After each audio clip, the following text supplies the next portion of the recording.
Hello students. हम लोग देख रहे थे कॉम्प्लेक्स नंबर में मॉडुलस की प्रॉपर्टीज। तो मॉड की प्रॉपर्टीज में फर्दर यदि मैं कहना चाहूँ, जो हमने 4 प्रॉपर्टीज पढ़ी थी उसके आगे यदि मैं थोड़ा सा सिंप्लीफाई करूँ और प्रॉपर्टीज के बारे में डिस्कशन करूँ, तो अभी तक जो इन्फॉर्मेशन थी, जैसे सपोज जेड ले लिया एक्स प्लस आयोटा वाई,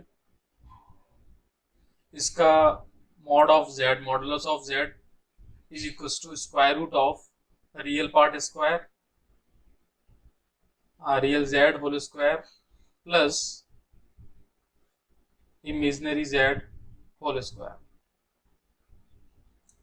तो इस केस में आ जाएगा under root of x square plus Y square. Okay. अच्छा, मैं एक प्रॉपर्टी यहाँ पे बताना चाहूँ जो पहले भी हम लोगों ने स्टडी की थी। सपोज जेड बार है, वो क्या होगा? वो हो जाएगा एक्स माइनस आयोटा वाई। और यदि मैं आपसे कहूँ कि find the value of Z into Z bar, means X plus iota Y into X minus iota Y, और ये सिंपल सा मल्टीप्लाई हमें पता होना चाहिए, it comes out X square plus Y square. ठीक है, मेरे हिसाब से ये बताने की नेसेसिटी नहीं है, फिर भी चलो मैं एक्सप्लेन कर देता हूँ। ये एक्स स्क्वायर हो जाएगा minus iota y whole square, ये कन्वर्ट होगा ये x square minus iota square y square. The value of iota square is -1, तो इसकी वैल्यू पुट करेंगे तो ये x square plus Y square formation आ जाएगा। अच्छा, तो मैं यहाँ से कहूँ कि भाई मैं इसको लिख सकता हूँ under root of x square plus Y square whole square, और that is equal to modulus of Z whole square. Basically property पहले भी हो चुकी थी, यदि आपको याद हो तो मैंने बताया था कि Z into Z bar equals to modulus of Z square. और एक बात और हुई थी कि ये प्रॉपर्टीज बहुत इंपॉर्टेंट है, बहुत सारे क्वेश्चन जब हम देखेंगे और बहुत सारी प्रॉपर्टीज देखेंगे उनमें ये यूज होगी, है ना। अभी कुछ प्रॉपर्टीज इसके साथ देख लेते हैं। तो पहले मैं एक बार इसको लिस्ट कर दूं, Z into Z bar equals to mod Z square. Suppose मैं आपसे ये कहूं कि मेरे पास एक कॉम्प्लेक्स नंबर है, वो है z1 प्लस z2, और एक इसका बार है, suppose means z1 plus z2 bar, ये। तो इन दोनों का मल्टीप्लाई मुझे क्या देगा? वो देगा इस फॉर्मूले के according z1 plus z2 mod whole square. तो बात ये आती है कि what is the value of z1 plus z2 mod whole square, इसके मॉडुलस की स्क्वायर की वैल्यू क्या होगी? अब तो यहाँ इस केस को हमें रिवर्स यूज करना है इस डायरेक्शन में, मीन्स ये मुझे पता है, तो मैं इसको क्या लिखूंगा, z1 प्लस z2, ये तो z हो गया, इंटू जेड बार, जेड बार में क्या आएगा, z1 plus z2 whole bar.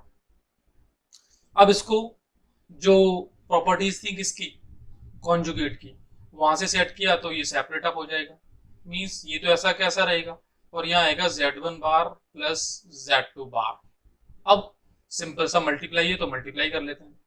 तो मल्टीप्लाई मीन्स इसका इससे मल्टीप्लाई, तो z1 बार प्लस z1 z2 बार प्लस z2 z1 बार प्लस z2 z2 बार। अच्छा देखिए, इन दोनों में, इसमें और इसमें, ये प्रॉपर्टी फिर वर्क कर जाएगी, means this is equal to mod of z1 square as we know, plus जो लास्ट वाला है वो आ जाएगा mod of z2 square plus, अब ये जो लिखा हुआ है z1 z2 बार प्लस z2 z1 बार, इसको यहां छोड़ सकते हैं, एक तो तरीका यही है। और यदि इसको सिंप्लीफाई करें तो प्रीवियस वीडियो में हमने देखा था, जब हमने देखा था कि प्रॉपर्टीज ऑफ कॉन्जुगेट, वहां इसको प्रूव किया था कि किसके इक्वलेंट। एक बार और देख लेते हैं, ये हो जाएगा mod of z1 square plus mod of z2 square plus, मैंने इसको लिखा z1 z2 बार प्लस z1 z2 बार का होल बार। अब देखिए, अब इस फिगर को देखें, यहां जो लिखा हुआ है ये, और इसको देखें, मींस z2 z1 बार को मैंने लिख दिया, मैंने क्या लिखा है, z1 z2 बार होल बार, ये तो लिखा है, ऐसा मैं बता रहा हूं आपको। तो एक काम करते हैं, इसको मैंने प्रॉपर्टी यूज की किसकी, कॉन्जुगेट की, कि जब मल्टीप्लाई में कॉन्जुगेट हो तो वो दोनों कॉन्जुगेट क्या करते हैं, सेपरेट हो जाते हैं, अलग अलग हो जाते हैं। तो ये आ जाएगा Z1 बार इंटू Z2 बार का होल बार। फिर एक प्रॉपर्टी यूज करेंगे कि Z बार होल बार ये किसके इक्वल होगा, Z के इक्वल हो जाएगा, means it is equivalent to Z1 bar into Z2। फिर कम्यूटेटिव लॉ को देखें यदि, तो ये मल्टीप्लाई में कम्यूटेटिव लॉ फॉलो करता है, तो इसको ऐसे लिख सकते हैं, means Z2 Z1 bar is equal to Z2 Z1 bar, means this is equivalent to this. तो यहां पर ये लिख दिया। अच्छा, फिर यहां पर एक मैं प्रॉपर्टी और आपको रिकॉल कराऊं। देखिए, Z प्लस Z बार, कोई भी कॉम्प्लेक्स नंबर और उसका कॉन्जुगेट दोनों ऐड करके क्या बनते हैं, टू रियल ऑफ Z। अब यदि अपने पास Z जो है वो ये लिखा हुआ है, इतना बड़ा Z है, और प्लस में Z बार है इतना, तो मैं इसको इक्विवेलेंट करके क्या लिख सकता हूं, ये बन जाएगा it is equivalent to Z1 square plus Z2 square plus two real Z1 Z2 bar. तो फर्दर मैं आपसे कहना चाहूँ, जो हम लोगों ने अभी डेरिवेशन कर लिया है उसको यहाँ हम लोग लिख लेते हैं, Z1 plus Z2 mod whole square is equals to mod of Z1 square plus mod of Z2 square plus two real Z1 Z2 bar. ये इसकी इक्वल हो जाएगा। I think it is okay, ये समझ में आनी चाहिए। ठीक है, आगे फर्दर इसको हम लोग जब देखेंगे आर्गुमेंट, तब इसको मैं और फर्दर सिंप्लीफाई करके बताऊंगा in terms of the argument. अच्छा, सेम प्रोसेस से यदि मैं आपसे कहूं कि Z1 माइनस Z2 मॉड का स्क्वायर क्या आएगा, तो ये आ जाएगा Z1 square plus Z2 square minus two real Z1 Z2 bar. आप सॉल्व कर सकते हैं। अब कोई आपसे एक इक्वेशन फर्स्ट और सेकंड को ऐड कर दें तो एक नई प्रॉपर्टी आ जाएगी, means Z1 plus Z2 mod whole square plus Z1 minus Z2 mod whole square equals to twice of Z1 modulus plus Z2 modulus whole square. ये प्रॉपर्टी हम लोग एक यूज कर सकते हैं, यस और नो। तो फाइनली ये एक बार जेई में आई हुई प्रॉब्लम है, इसको हम लोग देखें। ये प्रूव करने के लिए जब सब्जेक्टिव था तब आया था, और ऑब्जेक्टिव में भी ये ऐसा ऑप्शन मिल सकता है अभी कि prove that this is equal to this, इसकी वैल्यू फाइंड करो। ठीक है, चलिए अब मैं कहूँ इनको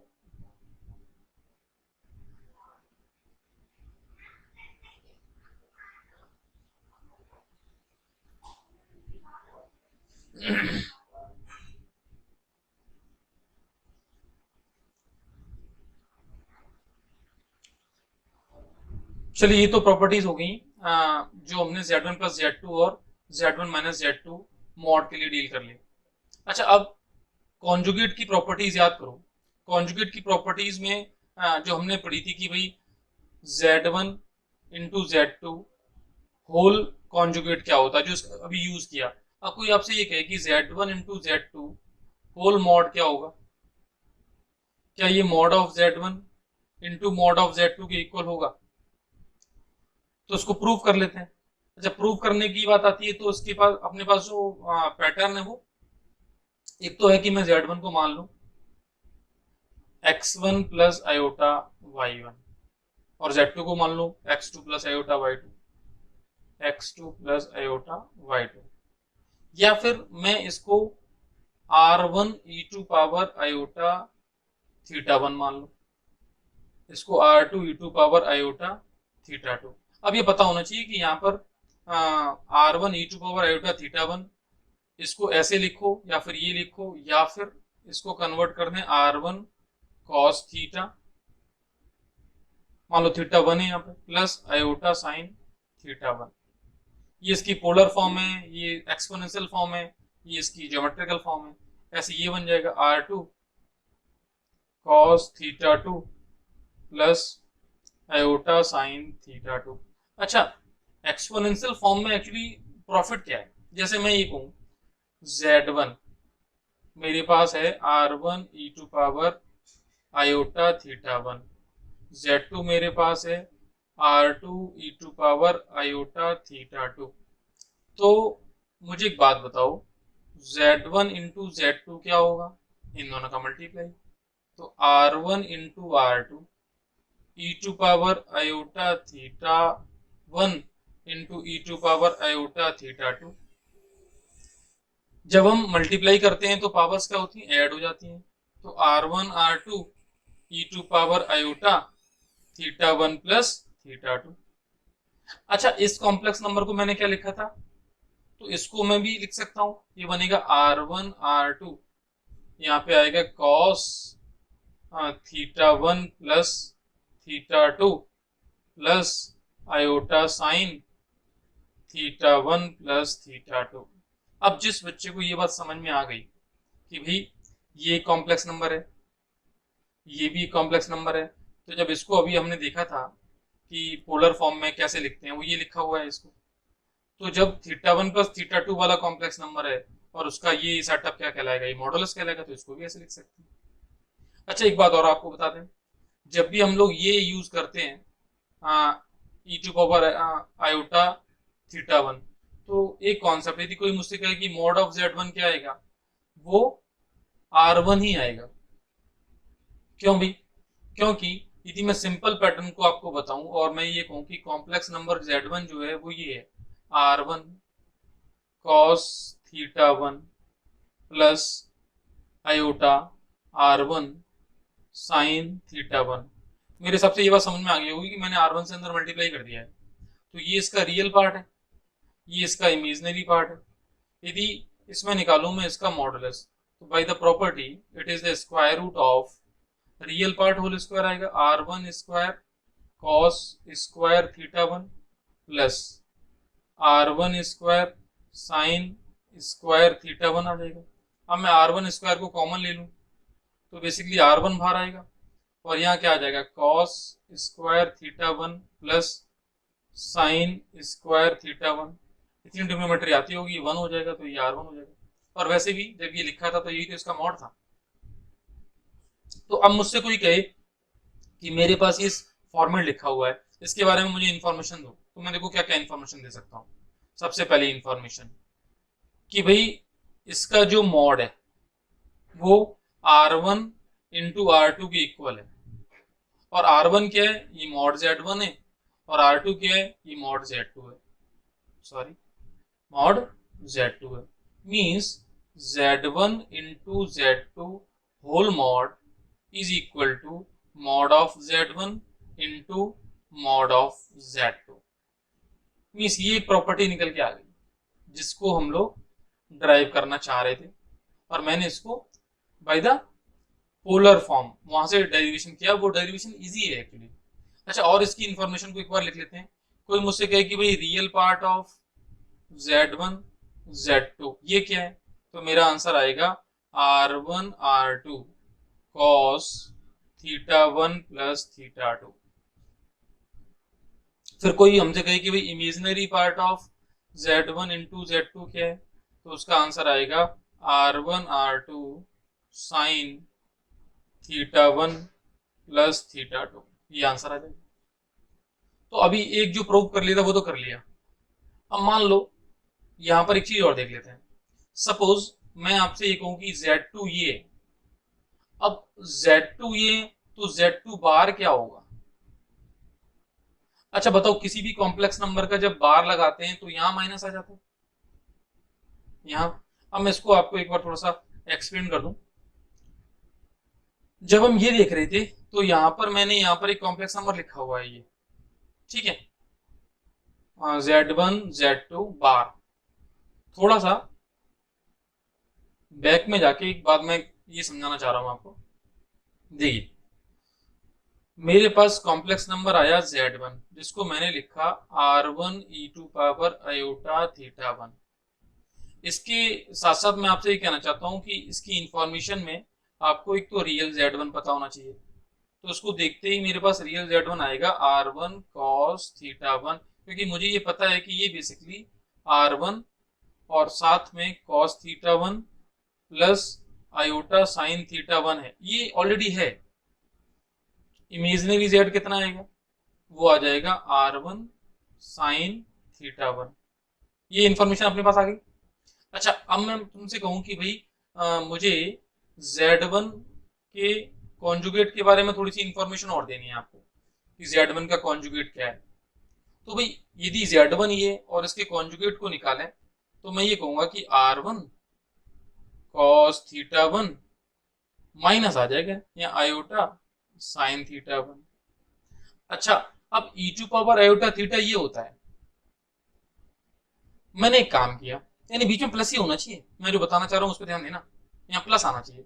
तो मैंने क्या किया, इसको लिखा r1 cos माइनस थीटा 1, यहां लगा दिया plus iota sign minus theta 1। इस बात को समझना है, मैंने इसके और इसके जो एंगल्स थे वो सेम कर लिए, क्योंकि अब मैं इसको जस्ट लाइक अल्फा ट्रीट करूं ना, तो cos alpha plus iota sine alpha लिखा हुआ है, then we can write it is the r1 e to power minus iota theta 1, क्योंकि थीटा 1 किसका हो गया, वो माइनस का हो गया। तो अब एक बात आती है कि सिंपल से याद कर लो कि z1 यदि r1 e to power iota theta 1 है तो z1 का बाहर ये होगा, means iota theta 1 is replaced by minus iota theta 1।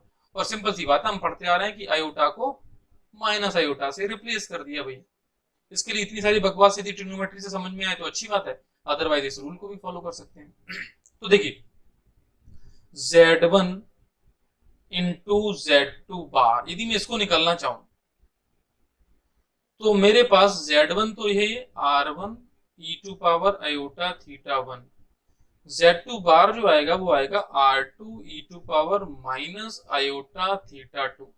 यदि इसको सिंप्लीफाई करें तो r1 r2 e to power iota theta 1 minus theta 2, और इसको मैं ध्यान से लिखूं तो ये r1 r2 और यहाँ आ जाएगा cos theta 1 minus theta 2, yes और नो, ब्रैकेट है यहाँ पे, प्लस आयोटा साइन। अब आर्गुमेंट बस माइनस वाला हो गया। अब मुझसे कोई पूछे कि भाई इसकी इंफॉर्मेशन दो, तो real of z1 z2 bar ये कितना बनेगा, ये बनेगा r1 r2 cos theta 1 minus theta 2। अच्छा, इस बात को मैंने क्यों लिखा है वो मैं आपको बताने जा रहा हूं, सुनिए। देखिए यहाँ पर ये आया है टू रियल z1 z2 बार, और थोड़ा सा बैक जाके अपने जो देखा अभी टू रियल, तो टू रियल z1 z2 बार की वैल्यू ये निकल के आ गई ना। तो मींस यदि इसको देखें ध्यान से तो इस प्लेस पर टू रियल z1 z2 बार को मैं लिख सकता हूं, मींस यहां देखिए, यहां जो ये फर्स्ट और सेकंड जो आए थे तो इनको फर्दर एक्सटेंड कर सकते हैं। This is equivalent to mod z1 square plus mod z2 square plus, अब इसके प्लेस पे 2 z1 z2 cos theta 1 minus theta 2। I think it is clear.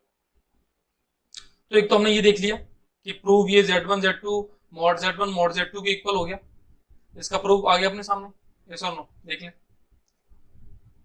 और इसके प्रूफ के साथ साथ यहाँ पर ये मॉड z1 की वैल्यू मैंने यहाँ डिक्टेट की थी और ये प्रूफ निकल आया, और फिर यहाँ पर ये भी बता दिया कि रियल ऑफ z1 z2 ये होता है। तो यहाँ से हम लोगों ने क्या देखा कि भाई रियल ऑफ z1 z2 बार भी लिख लेते हैं, तो उस फॉर्मूले में भी यूज हो गया। अब तो ये तो बात हुई इनटू में। अब बात आती है कि भाई अपॉन में क्या होता है, z1 अपॉन z2 क्या होता है। भाई ये भी अलग अलग हो जाता है, इसका भी मॉड अलग अलग हो जाएगा। इनटू वाले को और भी जनरलाइज कर सकते हैं हम, जैसे हम बहुत सारे ले लें z1 z2 z3 dot dot dot zn, ये सारे, क्योंकि देखो कॉमन सेंस से तो समझ में आना चाहिए कि जब भी कॉम्प्लेक्स नंबर मल्टीप्लाई करेंगे तो उनके आर्गुमेंट्स एंगल्स ऐड हो जाएंगे, और एंगल्स ऐड होंगे तो आर्गुमेंट एडअप होके निकल के आ जाएगा, और बाहर क्या आएगा, r1 इंटू r2 आएगा। तो r1 क्या मॉड z1 है, तो इसके सबके मॉड अलग अलग हो जाएंगे ना, means mod of z1 mod of z2 ये सारे into into mod of zn निकल के आ जाएगा। इसको और सिंप्लीफाई करना है, सबको z मान लो, तो जेड एन का मॉड और mod of Z whole power N हो जाएगा। ये बहुत इंपॉर्टेंट प्रॉपर्टी हो गई, बहुत सारे क्वेश्चन इस पर डील करेंगे हम लोग। तो देखो मल्टीप्लाई में, डिवाइड में इसका यूज हो गया, प्लस माइनस में यूज नहीं होता। अभी आगे हम लोग उसको देख भी सकते हैं। जरा एक काम करते हैं इसको, देखिए यहाँ पर ये एक बार एरेज करके आपको दिखा भी देते हैं लिस्टेड फॉर्म में। ये देखिए Z1 इंटू Z2 की वैल्यू ये भी प्रूव कर लिया था हम लोगों ने, जनरलाइज प्रूव कर लिया, और इसकी ये फॉर्म निकल के आ गई। ये तो सब देखा था, ठीक है ना। अब मैंने क्या बोला, अपॉन में भी प्रूव हो जाएगा। अपॉन वाला प्रूव यहाँ हम लोग देख सकते हैं। वैसे Z1 अपॉन Z2 है, तो देखिए ये बन जाएगा R1 e to power iota theta 1, ये R2 e to power iota theta 2, बस ये R1 upon R2 e to power iota.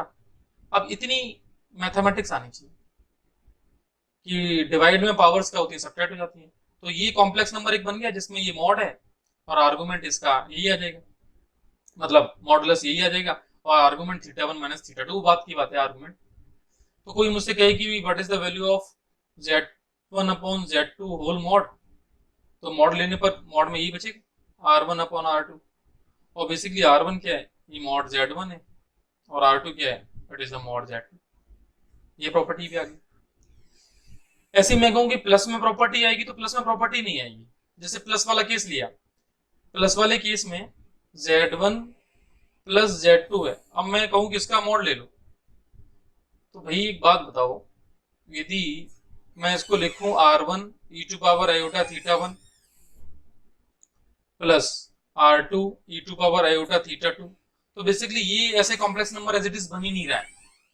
यदि हम लोग कहें कि इसको कॉम्प्लेक्स नंबर बनाओ तो वो पॉसिबिलिटी नहीं है, और ये भी नहीं दिखाई दे रहा कि यहाँ से R1 प्लस R2 हो जाएगा। मीन्स ये तो कह सकते हो कि mod Z1 plus mod Z2 is not equal to mod Z1 plus mod Z2, ये तो कंफर्म है। ऐसे ही डिफरेंस वाले में भी अलग अलग मत कर देना, यहाँ पे भी ऐसा मत कर देना कि इनको ये भी इक्वल नहीं होता है। अब इक्वल कब होंगे वो आगे की बात है, वो बताएंगे। फिलहाल इस प्रॉपर्टी से जो था वो देख लिया हम लोगों ने, इक्वल होंगे तब वो बात भी डील कर ली जाएगी। ये अपॉन वाला केस आ गया, अपॉन वाला हमने प्रूव कर लिया। अच्छा ये प्रॉपर्टी देखो स्टार्टिंग में जो बताई थी Z1 plus Z2 whole square, वो प्रॉपर्टी आ गई, यहाँ पे प्रॉपर्टी लिखी हुई है, इसका प्रूव ऑलरेडी हम लोग देख चुके हैं। और फर्दर यदि हम लोग एक प्रॉपर्टी और देख लें, माइनस वाली का भी प्रूव ऑलरेडी हम लोगों ने देख लिया है। तो फाइनली ये जो फंडामेंटल प्रॉपर्टीज थी जो बेस्ड किस पे थी, modulus of the complex number, वो देखिए। ओके।